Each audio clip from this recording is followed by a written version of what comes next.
I was having trouble eating. I had loose teeth, and Dr. Aria's surgery in Romford is over the road to me.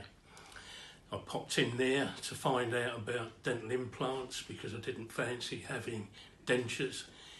The girl there gave me a 15-minute explanation of what would happen. I signed up for it, saw Dr. Aria, and from then on in we went through a process whereby I came down to the surgery in Hornchurch and everything was fine.